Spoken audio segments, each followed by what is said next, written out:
Okay, so you're playing a sideline here. I wonder if this is you coming up with your own stuff, or maybe you just don't like theory. Let's see.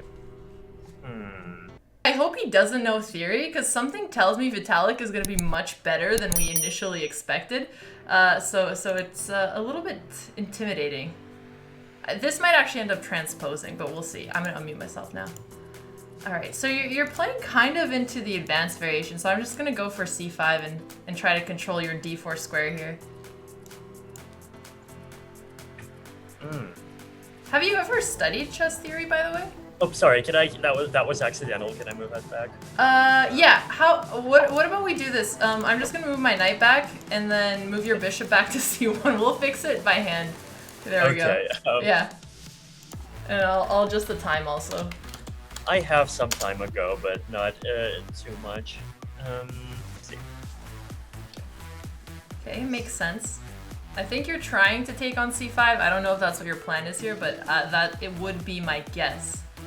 I'm not sure if it's actually not protected though. But let's see. I'm gonna play knight e7. So if you want to take c5, that's a friendly gift for you. Okay. No hesitation at all. Okay. I thought that would make you think about it a little bit more, but no chance. Okay. Let me see. What are we up to here? All right, chat. We're attacking 2 of his pawns now. I'm pretty sure it's gonna work. We'll see. He's playing well so far, actually. He's kind of in mainline theory. We don't want to tell him he's in mainline theory because we still want to win the first game. No going easy on him, chat. No going easy on him. So we're going to let him do his thinking. I could take on e5 because now he has these 2... Double threatening. Let's just listen to his thoughts. That's not good. Yeah, thanks against Gio. Really appreciate it. Yeah, he's obviously not a 400. We said that's provisional. Well, that's a creative way to defend e5. I'm not sure if I want to take your bishop and get rid of your bishop pair, or you know, let it survive for a little bit longer here. You're like, I'm not gonna tell you. It's okay. I'll come up with something. Sure. I know this is a little bit different from classical chess, where obviously nobody's talking and it's pure silence. Have you competed in a classical tournament before, by any chance? I have not. Okay. So then this version is more fun anyway. Okay, you tempted me. I'm just gonna get rid of the bishop pair. Yeah. Okay, and everything is protected again. So now I'm considering queen a5 to just check your king and get the pawn back. But I guess you have some interesting variations there, so I'm not sure. I'm pointing out to people watching what I think your good move would be after, but I'll try not to say it out loud because I'm not trying to help. Okay. Alright, chat, I'm gonna mute myself. I think he's playing this really well, and I'm worried that I can't take the pawn back right away. So, the problem is if he pushes b5, I have a4 and c3, and this is kind of messy, honestly. So, what are we gonna go for instead? I'm gonna start with queen c7. Let's see how your play responds. I didn't come up with anything very creative, but I'm just gonna keep putting pressure on these 2 pawns. Okay. 1, 2. Fine for the moment. No, for the longer term, I want to. That was actually the move I was pointing out that's intimidating, because now a5 doesn't work as well as it did before. But I think you should have played b4 first, so maybe the move order here matters. Oh, I see. Okay, looks like I actually missed the bishop. Okay, now the question is, can I do something clever to get out of this? If I do a4, then you'll just defend with your bishop and you force me to make another move, so that's no good. And I'm also putting pressure on e5. Indeed you are, because right now it looks like all of the squares I can retreat to take out its other defender, which is not good. Yeah, e3 and queen f4, but I did like the c3 idea. I think just if you would have played b4, a5, and then c3, it would have worked a little bit better. But hey, yes. I mean, it's just a pawn or two, no big deal. Okay.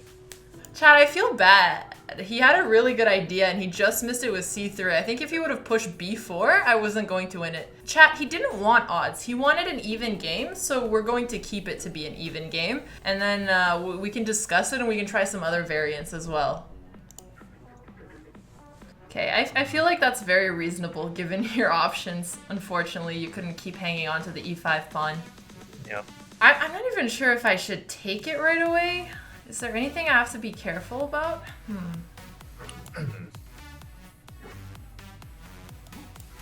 Just realized did I miss a good strategy? The strategy I might have missed was bishop to b5, then check, and that actually would open the door for queen to a4, keep checking, and then I would actually have the move with which to do something. Right. Yeah, I actually really like bishop b5, because if I play bishop d7, then I have to take back with my king if I want to keep putting pressure on your pawns. Yeah, I think you gave that one a little bit easier than you should have. All right. And unfortunately, you can't play bishop b5 now, because that would still be good to ruin my castle because of the check. Indeed. Anyway, chat, he's only down a pawn here, so far it's okay. Chat, he's not 400 elo. Stop saying this. It's a new account. It's a new account. It's provisional rating. So that's why the situation is the way it is. Okay, I think that makes sense. I'm curious why you liked queen e2 instead of bishop e2. But maybe you don't want to give that away. I think my usual reason is that queens in the hands of powerful people are scary, and so best to take them out. Unfortunately, I have a reputation of accidentally blundering queens in fast time controls, so I actually appreciate you trading it off. The reason why I'm going to trade your queen is because I'm up a pawn, which isn't that much, but I think it's going to be easier for me in the endgame. Very fair. Chat, nobody told him my weakness. He doesn't know about the Botez Gambit, so he's not going to figure it out. We're very lucky. No. We're very lucky. Okay, b4. So, let's see. What I don't like about this move is that your pawn on c3 might become a little bit more weak now. But, let's see what I'm going to do here. I guess you could maybe trade it off. Alright, I'm just going to play a tame retreating move for now. And hopefully one pawn is enough to squeeze the win, but we'll see. He still has some drawing chances. Interesting thing can I even do here?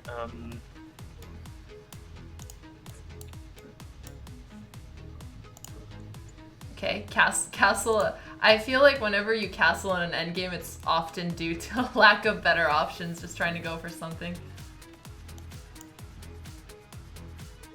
I'm curious, are you trying to push for a win here, or usually if you're in a worse position, do you try to go for a draw? Let's see, what am I trying to do? I think my goal here is kind of shorter term. I dislike the fact that I have two pieces off in a corner there, and I'm trying to just get them out somewhere. That makes sense, and castling brought out your rook from h1 as well.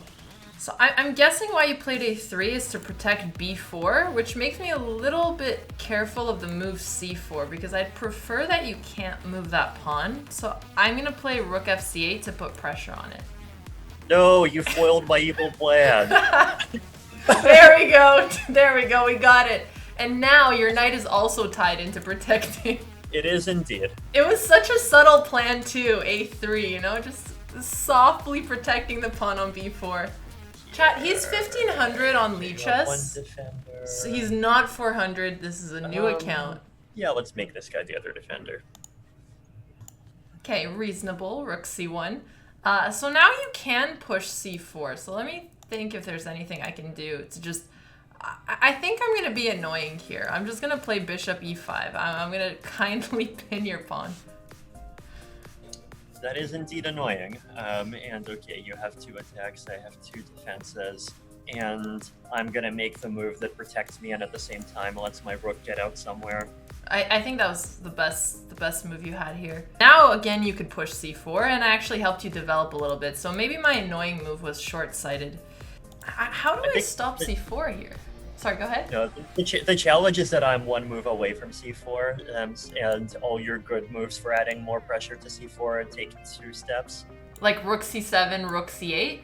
Or pawn a6, bishop c5 even. Yeah, it is annoying, and if I push b5 to just block your pawn, then I'm also kind of entombing my own bishop, so that is annoying. Okay, I have an idea. You actually just gave me an idea, thank you. I'm gonna use part of my 2-move process here. Okay, then I'm gonna actually step up. C4. Yeah, I think you have to here, otherwise your position is just too cramped. And now I'm gonna bring my other rook in to try to just pin your rook on c1. I see what you did there. A little tricky. Hold on. Oh, no, sorry, that was... Yeah, just move it back. Just move it back and we'll pretend it never happened. There we go. Okay, Nobody saw anything. My intent was to do that. Yeah. It's actually really annoying to have mouse slips online. It doesn't happen in classical chess, but you know. I play the mode with my phone more often with the desktop, so definitely not. How do we get you to do a fireside chat on our Discord server? Justin Can just did one, and we love you. You. Right, this is your natural defense. Just send me a tweet, chat. I'm gonna turn off notifications so they don't disturb the process. Ooh, what happens if I do that? That's actually a very good move. I think I have to move my rook away. Luckily, your pawn is still pinned, though. This is very true. I know you're slightly lower rated, but when you say something is true, it makes me feel so validated. Okay, now if I push forward, you have 2 attacks, so that's not very pointful. I think I do just have to double this up. And I'll have a very similar idea to what you went for, so I'm gonna play bishop a4. I see. Oh. I mean, your pawn is still defended 3 times, so it's not so bad. I'm gonna try to see if there's room for me to be clever. Okay, pawn b6. You eat c2. Then I do pawn b7, and then you eat, and then I eat. Okay, so that's actually a fair trade. And then if pawn b6 and you do something other than eat my rook, then I just use my rook to eat your rook, and it's also a fair trade. Okay, let's do that. What about my bishop on a4, though? No, that's fine. If you eat the rook, then I'll just eat yours. Okay, well, I'm interested to see how this is gonna play out. Okay, I think I did completely blunder this. that was almost there. Oh, I can still do this, except. What's the problem with this move? No, the problem is you eat my rook, and then I move back, and then you actually stop me from winning. Yeah, exactly. Because I can take with check here, so it's going to be very hard to do.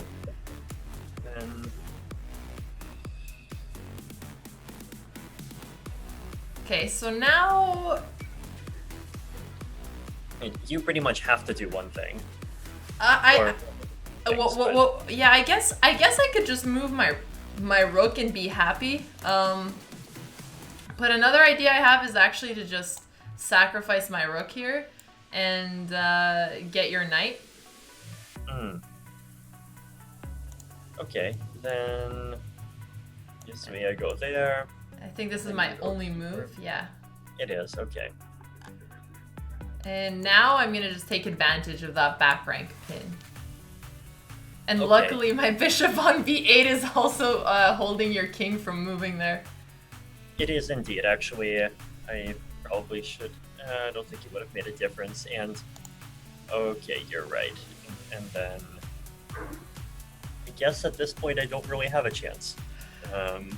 Yeah, this position seems a little hopeless to save unless like I blunder something crazy. Right, so right now I have to That's, I think, my only move to avoid a checkmate in one. Yeah, that's true, because if you would have pushed your f pawn, then I could have moved my bishop to g3 to hold all of the squares. So actually, I think g4 is probably the way to make the game the longest possible. So I think I can take here now. Right, and what can I do? Yeah. And I think this is the mate. Yep. Felt impossible.